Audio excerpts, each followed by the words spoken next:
Okay, so my name is Teresa Tinsley. Am I am a novice. It's like I'm a Jane of all trades. I do a little bit of everything, and I don't know something, I kind of just delve into it. So tonight I'm going to try to throw a little information about basically a yard walk is what I'm calling it. Also known as foraging. My mom asked me as I was telling her about this, she's like, well, what's foraging? And I'm like, basically, it's a word that makes you sound like I knew a whole lot, but it's walking out in the yard, you see something that maybe you can use, and it's like, oh, I think I'll pick that up and use that. Basically, that's foraging. So the dictionary or whatever says a wide search over an area in order to obtain something, especially food or provisions, whether that's for us, whether it's for animals. It's basically we're looking for something that we can use. As my disclaimer, I will say, like the others, I'm not a medical professional, I'm not an herbalist, I'm just a layperson that likes to use what's around me. So, next question, go back to why. Oh, sorry. So, why forage? Why learn to use the plants in that? For me, it's fun, it's healing, it's calming. You know, they say stand barefoot out in the grass. It's grounding, it's satisfying. Mostly, I just like it. When I am out in the garden, in the yard, in the woods, whatever, I see God everywhere in nature, and it draws me closer to Him. That's my core thing. Everything else surrounds that. And I find that it's empowering to gather what's been given to us. And hopefully when the what ifs come, then I'll have an advantage to things that we don't have access to. So, the what if game. What if there's an epidemic? Like, has that happened recently? You know, or what if there was a port strike and it didn't end quickly and we didn't have access to food or medicine, toilet paper, those basic things that we use, you know, every day. What if Walmart's greens were contaminated with E. coli? And we really love greens. What if you're a foodie and you can't live without your infused salts or vinegars or pepper oil, whatever it may be? So then it leaves us with two choices. We can A, find a solution and do our own thing, or we can B, let someone else dictate their solutions to us. I tend to not want somebody else to tell me what I can use, what I can do, what I can buy, whatever. So I choose resourcefulness. The dictionary says that resourcefulness is finding and using available resources to solve problems or achieve goals. And I like especially the ability to think creatively or to generate ideas and identify alternatives. So I like to be less reliant on the system. I have always liked doing it the old way. My great aunt used to tell me when my uncle was young, he cut his hand on fencing, and it was a bad cut. Of course, there were no doctors there, so they packed it with flour, threw him in the back of the wagon, and went to town to find a doctor. And so it stopped the bleeding long enough, you know, for him to get to the doctor. I love that. You know, I love if you get a bite, you find a plant that is good, you chew it up, you smack it on there, it takes away the, you know, the pain, the heat, and I love that. So I've always liked doing it the old way, somewhat. Next. This is a picture of a couple things that I have brewing now. The one on your left. This is some lemon thyme. I ended up taking the lemon thyme out of my herb garden, adding some sage and some oregano, covered it with some vinegar, and used it to make an acetum, which is basically a vinegar infusion. And I can use that for salad dressing. I can use it as a tonic for colds and flus. I can add some honey to it and make an oxymel, which is also good for colds and flus, but it makes it go down a little easier. The one in the center was some henbit and chickweed that I made a tincture out of. And then this one was a new thing that I was trying. It is green walnuts that I've covered with grain alcohol, and it's been strained now, and has cinnamon and lemon, some spices in it, and it's called nocino. It's an Italian liqueur or a digestive that they drink after meals and helps with digestion. So the green walnuts are bitter, and anything that's bitter, we tend to not like anything bitter, but really we need bitters for good digestion. So it'll be interesting to see how that turns out, if it's like, or if I make it again. It has to kind of brew for a good another 6-8 months, you know, but that'll be fun. So it's all kind of an experiment, you know, for me to see, you know, what am I going to get, what's going to be helpful, and what do I toss out, you know. Okay. So I love the saying, Ralph Waldo Emerson, that says, "What's a weed?" But it's a plant whose virtues have not yet been discovered. I think that can apply to people too, but I don't know. It's always just kind of struck me to see then what plants we can find that are, I think everything's beneficial to some point, but what can we use that's beneficial to us as food or medicine? So we're going to look at some weeds that have been found to be beneficial. So this is an interactive thing. Name that plant. So does anybody know what either of these plants are? Wild violet. Wild violet? Milkweed. Hmm. Milkweed. Goldenrod. Wild and teasel. What is it? So I don't really use teasel that much, but I really did it for a comparison, because you can see. So there are people that say, and I see that, if you look at how a plant is grown, where it comes from, then it tells you something about its properties. So teasel tends to be, there's different kinds, and not all of them are usable, but so teasel looks like it's painful, like a cockerburr, if you grab a hold of it. So then typically you would use it for, it's a nervine, like you would use it for pain, where, and it's, you know, in the field or whatever. So wild violet tends to grow in the shade and cool dampness, and if you chew on a leaf of wild violet, then it's going to be kind of slick. And so it wild violet is what they would call a cooling and moistening herb, where it's mucilaginous, so that if you you would eat watermelon when it's hot, right? Okay, so a cooling herb then you would use for something where it's hot. Say you get a sting or a bite, you know, you can chew the leaves, you could put it on there. It's cooling, so wherever there's a bite and it gets warm or hot, inflamed, then it's going to draw that out.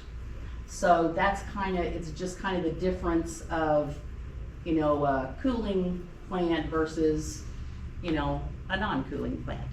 just as in, so you know, if you look at where it is and you don't know what something is, you can kind of look and see, okay, where is it growing? What, if you know, break it apart, is it dry, is it slick? And it kind of tells you maybe what some of those gifts are that the plant is going to give you. Okay, the next one. Slide. Okay, does anybody know what these are? Purslane. Purslane. Everybody loves it, right? No. Purslane is really, really good. I know it's like I pull a lot of it out, and I have people around me that spray, so I don't eat what's right there, you know, close in my yard. But it is high in nutrients, and it's really good for you. It's like a succulent. Oh, here comes Dave.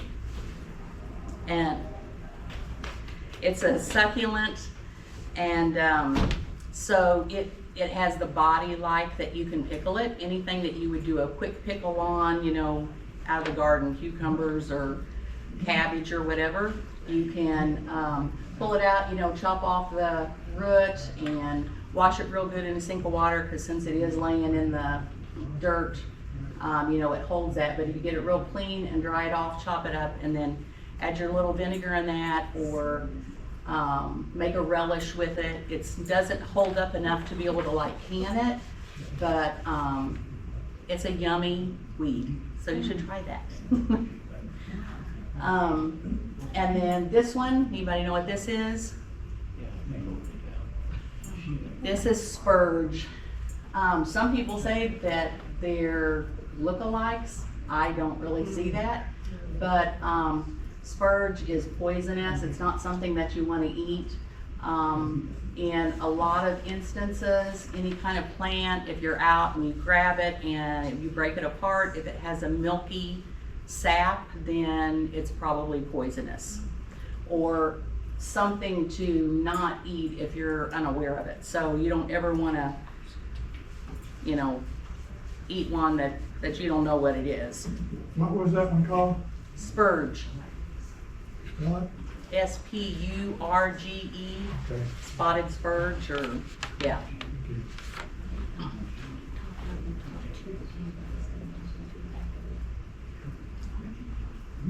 Okay, next one. Everybody should know what this is. Poison ivy. Poison ivy. It's a beautiful plant. Changes pretty colors in the fall, but we don't want it. 3 leaves, let it be. Okay, next one. These are 2 different ones. They do look similar. The one on the left is mullein. Everybody know what mullein is? No. The one on the right is lamb's ear. They both have the real fuzzy leaves. You can make a tea and that with it. Mullein is widely known for respiratory things. It breaks up mucus and that, coughs. The lamb's ear is has been traditionally long ago used for wound dressing, if like a bandage, because it's soft and fuzzy. If you do make a tea, it's one that you would want to strain out well, since it's fuzzy, so you don't eat the stuff, you know. Next. Yeah, any of these plants, except for the ones that I said, don't, you know, are poisonous. Yeah, you would make a tea, or you can make a tincture or a vinegar, or eat it fresh. These are all edible things that would be in your yard. So the lamb's ear, I just thought that little picture was cute. It says, besides its signature fuzzy texture, it's been used for centuries as a wound dressing. More so, each leaf contains antibacterial, antiseptic, and anti-inflammatory properties. So it naturally treats wounds, pink eye, diarrhea, sore throats, hemorrhoids, and bee stings. So, yeah, fun fact, both mullein and lamb's ears can be used as toilet paper because they're fuzzy and Yeah. So there you go. So you don't have access to toilet paper? Look in the yard, see what you can find. Okay. Everybody know what these are? Oak and dandelion. Poke and dandelion, that's right. They say, I know poke, if you cook it correctly, can be eaten when it's real young. The leaves are young, but otherwise it's poisonous. And then of course dandelion, dandelion's awesome. They use it for everything. It's a great liver tonic. It's good for achy joints. If you infuse the leaves and the flowers in oil, then it makes a really nice oil, like for arthritis. You can make it into a salve. You can put of course, eat the greens, pick the little flower petals off and put it in your cake batter, or chop up the root and make tea or like a coffee substitute. I don't think it tastes like coffee, but it does make a good, it's a good source and something that you can use the whole plant in your yard as food. So, okay. This one's plantain. Buck. Huh? So we called it one on the right, buck. Buck? Uh-huh. So plantain is pretty much, I should say all the plants, well, they're all edible, except for, like I said, the ones that are poisonous. And everybody, each plant has like its affinity to different areas of your body. Plantain is well known for bites in your skin, and it's one that is in pretty much every yard, everywhere. And you can chew a piece of the leaf and put it on a bite. The seeds are in some of the plants. You can kind of see all the little seeds that go up, the outer husk of them is where we get psyllium, which, Metamucil is psyllium. So it's a high source of fiber. Now, you would have to pull off a lot of little seeds to get your spoon to put in your, drink or whatever, but that's where your Metamucil comes from. What's it called? The That's name of that plant? Plantain. Okay, plantain. Plantain, Yeah, I say plantain. Plantain is also, like the banana fruit, totally different.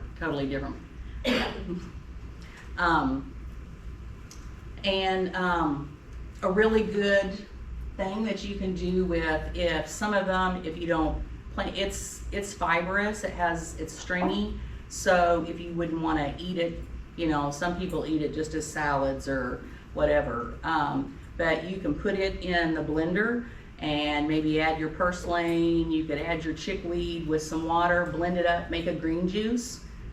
If you don't like, I'm not one that likes green tasting stuff a lot, so add an apple or a little honey or something, and then strain your green stuff off, and you have a really highly nutritious, mineral rich green juice that didn't cost you nothing, Next. Okay, anybody know these? Chamomile. This is actually a wild chamomile, but it's pineapple weed. So, I love it. I love the little dainty things of it, and while this one, like in my yard, doesn't grow right in the yard, it's more on the edges of the road, and that you don't want to use even if it wasn't sprayed. I guess depending on the traffic, I would be cautious of how much traffic and stuff, because of exhaust and from your vehicles. But it's a neat thing to pick and see so that you can identify it, because it stays lower than regular chamomile, and if you squish the little flowers, it smells like pineapple. The leaves are a little bit bitter, but the flower head is sweeter and that, so it's just kind of a fun little plant. And it has the same properties, well, mostly the same as chamomile, where it's relaxing, calming, you know, you can make a tea with it for like before bed to help sleep, that kind of thing. This one is sourgrass. It's everywhere. It's also called wood, well, I guess the real name is wood sorrel. But you can eat every part of that. You know, as kids, that was the first thing we probably ever ate. You pick all the little sourgrass things. It's a fun, kind of fun thing. Okay, last one. So does anybody know what these two are? Henbit. Henbit, yes. Spell it. Henbit, Henbit, yeah. I think it was named that because chickens liked it. Mm-hmm. And you see fields of it in the springtime. It's all purple. That's, yeah, fields full of henbit. And then the other one is chickweed. And both henbit and chickweed. Chickweed, again, like the wild violet, grows, it's like damp and moist, and it kind of has those same things where you can put it on pink eye or a cyst or some kind of, you know, wound thing where it's going, because it's damp and moist, it's going to draw heat out. And the chickweed, because it's kind of a crunchy, it makes good pesto. If you don't like just the green, you could add some of it to your basil pesto, or I'll add kale or whatever, and just kind of mix all the greens together. And that's a yummy thing. You can, and then the henbit, you can eat that raw, you can cook that, and you can make a tea. I mean, that's pretty much with all of them. That the tea is an easy way to taste it, kind of learn the plant a little bit, and next. So, don't harvest what you don't know. If it's something that you're interested in or something you see in your yard, if you're not positive of what it is, then don't pick it and don't eat it. There's all kinds of plant ID apps. I just use the one that is on my phone, the iPhone, and it's pretty reliable most of the time. But I know there's all kinds of other ones that people use. So just as a safety thing, yeah, don't eat it. Don't put it on your skin. Don't chew, you know, if you don't know what it is, do some research. So beyond your yard, I always say don't forget your spice cabinet.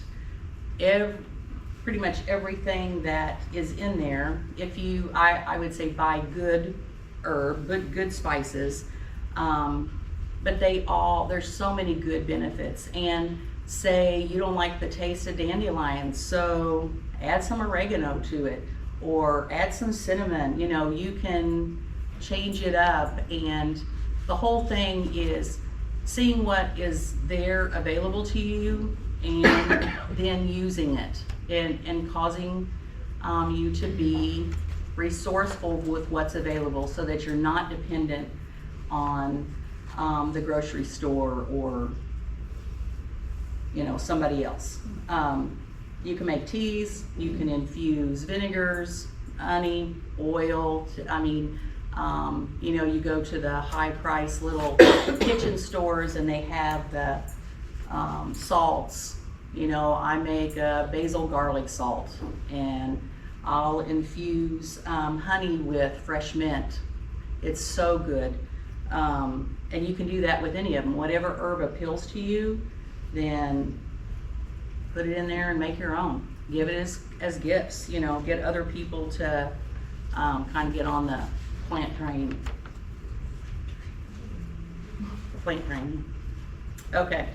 And then last, like I said, everything for me revolves around the word. In Genesis, God said, "Behold, I have given you every herb yielding seed that is upon the face of the earth, and every tree in which the fruit of a tree yielding seed, for to you it shall be food." So to me, it's all about learning and utilizing the gifts that God's given us. And He has supplied us with every little thing. So this last one is a picture of just some of the books that I use that are good resources if anybody's interested. And there you go. That's what I know in a nutshell. And you'll take questions? Yeah, if somebody has Questions. So when you say infused, what do you mean? So Just when I mixing it? When I say infuse, basically you're taking some menstruum, whether it's honey or vinegar or alcohol or water, whatever it is, and you're adding something to it to get those flavors to transfer to that. So when you add herbs to hot water, then you have a tea. And if you add herbs to honey, then you've got an infused honey. You can put it in nut butter, and I mean, the sky's the limit. If you, like I will add powdered herbs to a nut butter. Say I'll add fennel and some licorice, and you can make a nut butter that then becomes a thing to help you go poo. And you just take it by the spoon and it tastes good, and you're not having to take other yucky, over-the-counter meds. If you add it to vinegar, then, the name is the acetum, but basically you're just putting the flavors, whether it's in your spice cabinet, whether it's in your yard, you're transferring those flavors to something else. It's kind of like adding, well, not really, I guess, salt and pepper to gravy. It's not really an infusion, but when you're adding flavors to it, then in essence, you're really, that's not an infusion, but understandable. Yeah. Do you know Zachary Snyder? I don't. I've never met the kid. That's his mom. That's my boy. That's my oldest boy. Do you like hunting for mushrooms? I do like hunting for them, but I know nothing about mushrooms. I hunted for morels growing up. I've hunted for a few others, but it's something that I want to learn more about. I have never liked mushrooms, so I don't like the squishy thing. It's like, I know it's a terrible thing. They're like, "You don't like mushrooms?" If I chop them up fine and make a mushroom pesto, love that. But I am really totally ignorant of the different kind.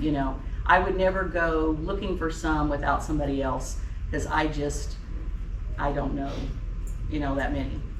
Do you? Kind of just started.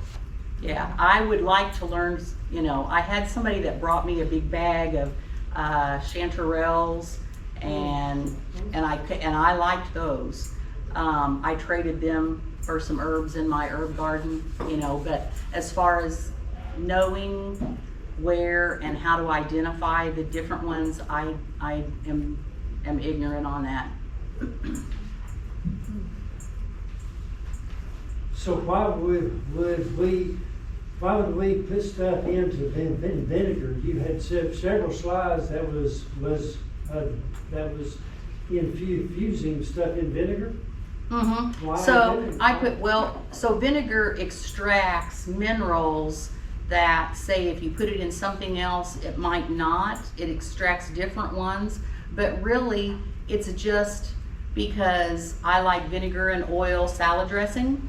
So if I have leftover blueberries and some basil, then I'll throw the leftover blueberries and basil in a jar of vinegar and flavor it so that it'll be, you know, a different flavor on my drink? salad dressing, huh? Salad dressing, not to drink, but for salad dressing. Well, for salad dressing, or you can take a tablespoon of it every day, or if you don't like just the vinegar, then add the honey, because there's all kinds of good, you know, properties in each different element of it. You just make it to the flavor that you like. I have all kinds of different vinegars that I do. And then has anybody ever heard of fire cider? Yeah, what do you use it for? Well, so fire cider is a vinegar. It's just infused vinegar is what it is. So I call my fire cider winky juice. That's what we call ours, winky juice. But basically it's fire cider. Years ago, I had a friend that was a missionary, and he used to always tell me about this concoction that they had that they would drink when somebody got sick or they ate something bad, you know, in another country, and their winky juice cleansed their gut, and they just didn't have the issues. So he brought me some. I kind of did some taste tests and started adding it until I got it where it tasted similar to theirs. And then years down the road, I found out basically it's fire cider. And so you just add to your vinegar, I add oregano, sage, turmeric root, garlic, hot peppers, trying to think what else do I put in it. This last time I added a couple cinnamon sticks and lemon because it was pretty vile before. It's one of those you kind of got to hold your nose. Horseradish root.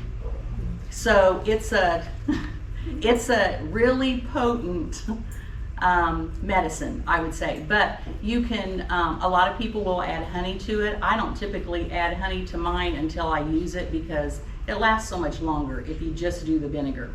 That's just my personal preference. And if I'm giving it to my husband or my son, it's more fun to watch them, you know, kind of, it's so terrible. But I think because it has all those good healing herbs that are good for colds and flus and digestive things, it's a good flavor thing. If you're making a pot of soup or you got a pot of beans, I mean, people put vinegar on their beans, right? So you're adding the other flavors, you put a little squirt and you're getting some of the benefits of the spices and the herbs and that in that. And then if you're not feeling good, they take a shot of the winky juice, and we put a little honey in it, put a little in a cup of water, drink the tea, and it just knocks whatever's ailing you pretty quickly. So. Do you have recipes you're willing to share? Yeah. I do, yeah. If somebody's interested, yeah, let me know, and I've got my whole little recipe book, you know, of things that I've tried that I like, some, you know, that I've tried that I don't just personally care for, but some, you know. So, yeah.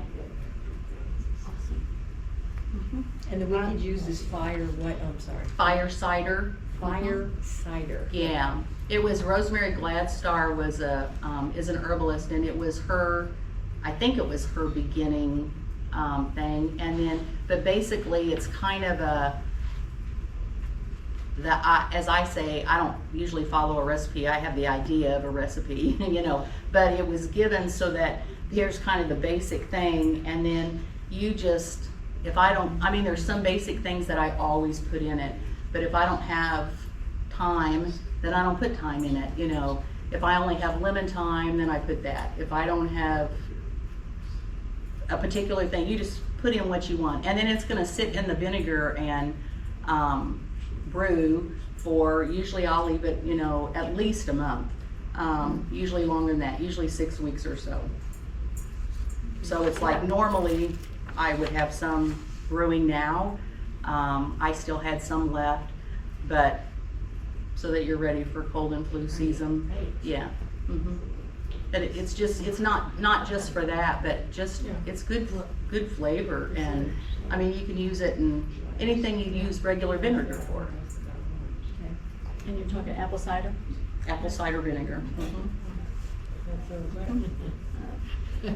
I've never done this, but in one of those, you have green walnuts cut up. Yes. I know what black walnuts, when they fallen, are Mhm. like.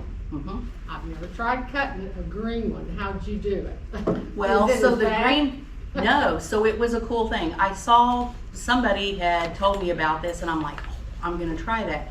So there's a whole folklore thing, you know, since this is hundreds of years ago in Italy, they do this, and it's supposed to be June 23rd, and you're supposed to take 23 green walnuts. Well, part of the June 23rd is because there's a very short window as to when the walnuts start to harden, you know. So since my neighbor had green walnuts, we're like, we go traipsing over with our little bucket, you know, and we're like, okay, we're gonna try this. And when you cut it, it's soft, and you cut it in half. I just did it with a butcher knife. And when you opened it up, the walnut has not started to form like, and it was kind of like a little brain. It's like gel. It was clear. It was a cool thing. And about almost immediately after you cut it, then it started turning black, you know, like walnut juice, and stains. So stains very quickly. So we just cut them, put them in the jar, and then covered it with the alcohol, and within hours it was black. It had already started to, you know, if I hadn't have done it that day, within just a couple days I went back to get a few more, and they were already to the point they were almost too hard to cut. So If they fell off the tree, it's too late. yeah. Yeah, well. Yeah, that's what these she were was saying, green on the walnuts. tree. Yeah. Yeah. Mhm. Now, we used to use green walnuts to put on sores and things. Well, I've read too that it's also good for hair loss. Well, actually, I say that, I think it's the hulls that are good for hair loss. But that's one I haven't utilized. I need to study up a little bit more, because there's a lot of good. What appealed to me was that it said it was a digestive, and I make a couple different little digestive tinctures that I use, and so I'm always just interested to find something else. And since this was, you kind of use like a little cordial after dinner, you know, it's a spicy, but there's a slight bitterness. I tasted it this last week. It's been, well, since June, July, August, September, October, so just not quite 4 months. And it's still, you could taste the spices in that. There was a little bitterness, but the alcohol was like, you know, because you're using grain alcohol. So I think the thing they say to let it go at least a year is so that it will begin to mellow out, and that alcohol won't like overtake you, you know. But yeah. And I also heard crystalline is a great antibiotic. Have you heard that? I don't know. I would say, just in my experience, most of the herbs are anti-inflammatory. They have some antibiotic type. They all kind of carry some of those properties across the board. Some are more than others, you know, and depending how you use it. A lot of times you kind of mix stuff together. You don't just use one. So you get, you know, like elderberry. I use elderberry and echinacea together.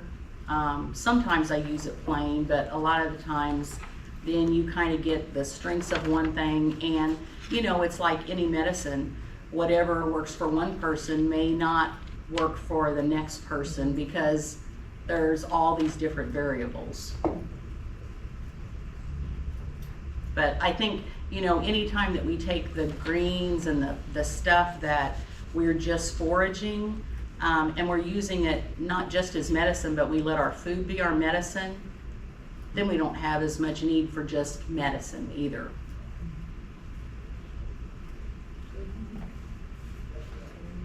Does anybody else forage? Anyone else in here? I figured Carla would. Can you add to any of this? So not only do I use it with my family, but I also use it for our animals, our livestock. Yeah. And I many of the heard ones that. that you mentioned, I give directly to our animals, and many of them prefer it. And it's interesting because a lot of them also have anti-parasitic properties too, so I don't have to worry about whatever, because it's Mother Nature's already taking care of it. That's So- cool. Maybe if we Yeah. eat enough of it, the government will go away, right? That's right. All start eating it. Good point. That would be a good. I have seen, and I don't know that it's true, I've read a couple things, and, you know, and when I say too, if it's something that you're interested in and you look things up, don't rely on one source, because now if you Google something with AI, you could get something and you're like, oh yeah, that's really good, and then you go to the next thing and it's like, well, that doesn't say anything. I would check at least a half a dozen sites to make sure, you know, if it's something that you're unfamiliar with, because there's too much false information out there too, if you're not talking to somebody that is familiar and knows it. But I did see on I've been trying to let my yard and everything go back to not just kind of medicinal stuff, but native Missouri plants, because they grow better, they're more disease resistant, and some of those are just pretty, they're not all edible, but they're native here, so you don't have, you know, some of the issues like when we bring other stuff in. But I know that they had said, like, a lot of the weeds that we get, they're going to pop up where the dirt's been disturbed or whatever. But it's interesting where one area, maybe you get purslane or maybe you get dandelion popping up, and then, but nothing else there. And then in the next area you get something else. And so a lot of those weeds will put nutrients, because most of all these, they're high in vitamins and nutrients and minerals, and they put stuff back into the soil. So the same as if we eat them and use them, they're going to supply things for us. It's like it also, even though, you know, sometimes you don't want all that in your flower bed or whatever, if the soil is deficient, then it's going to add, you know, the stuff back into it.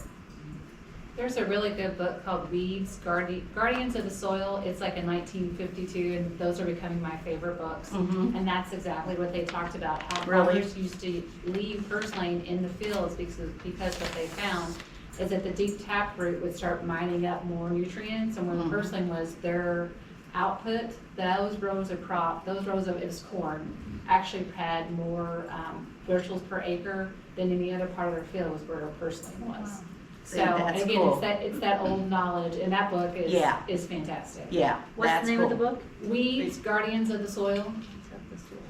I think it's kind of like mullein too, where you see it along the edges of fields, and where they have, because it will take out a lot of the toxic things, and where they spray so many things, of course you don't want to harvest that and use it because it's pulling junk out of the fields, you know, so, yeah.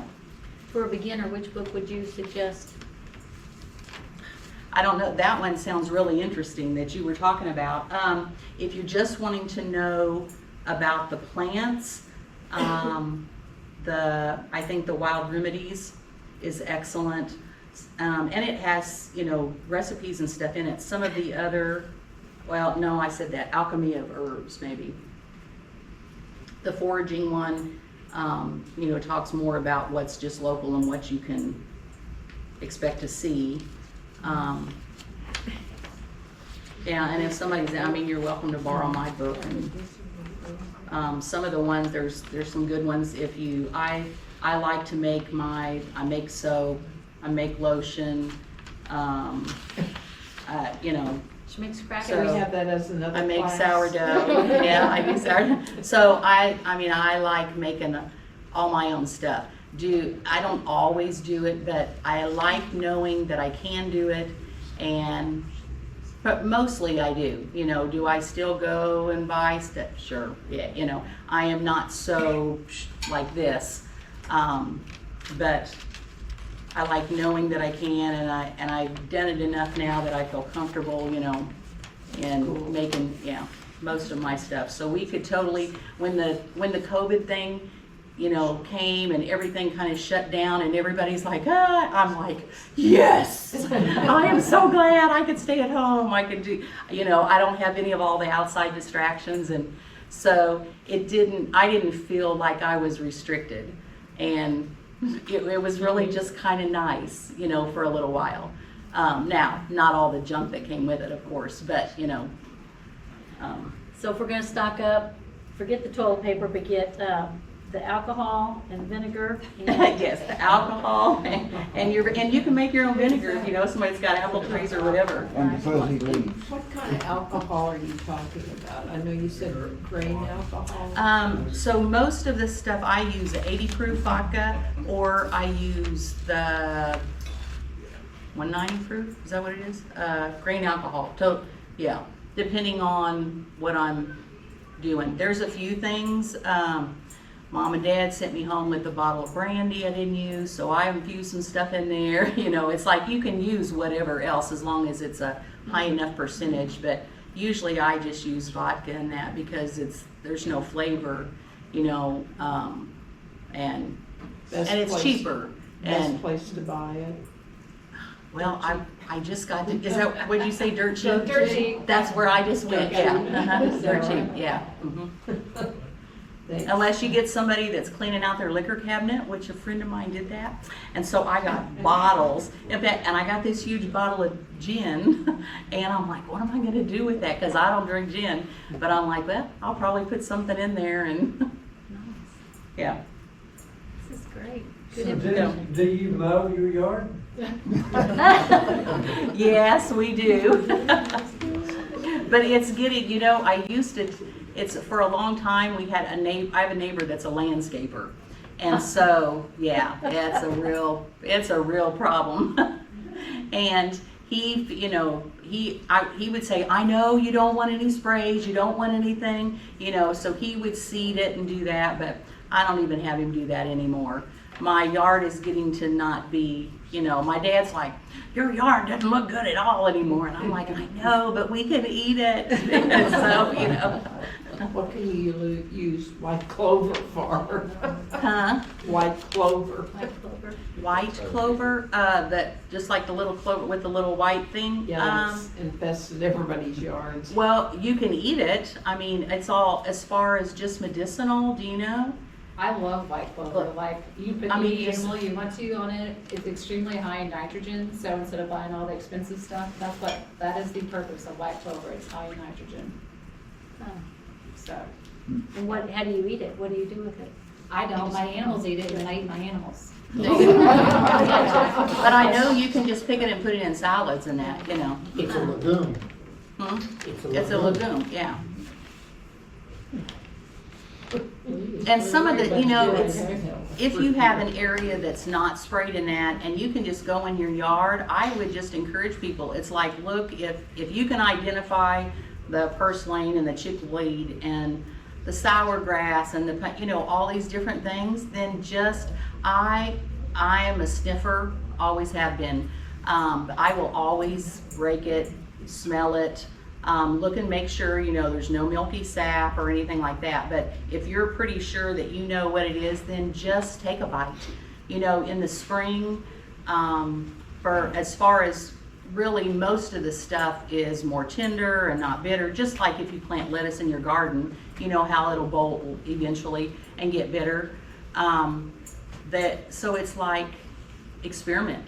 You know, taste it and see. Maybe you like the clover, maybe you like the sour grass, maybe you want to just fix your bowl of salad mix and put a little bit of all the other in to start small and get used to the, you know, the different flavors. But all of it you can eat raw, you know, and then some of the stuff you can cook. I don't like slimy cooked greens. But I like it all raw, you know, in a salad, or if I feel like, well, I can benefit from, you know, the gifts of that plant, then and I don't like the taste, I'll try a tea, and if I don't like the tea, then I just tincture it, or put it in a vinegar, and you're still getting, you know, some of the nutrients and the minerals and stuff. And so you have to kind of just experiment and see, what do you like it? Because if you don't like it, you're not going to eat it. And, you know, but it's all, I mean, you got to think, everything, the lettuce that is in the grocery store, it was out there and somebody picked it, you know, and everything that you eat, you know, that's a whole food, has been out there. It's just like it's just in somebody else's garden. So you pick the things that, you know, you like, and then find that, oh wow, that was really good for me. How else can I use it, you know? And then I will also say too, if you have a lot of health issues, if you're on medicines, if you have allergies, then look up and see what plants are in what families to make sure that it doesn't cause you issues, you know. There you go. Wow, wonderful.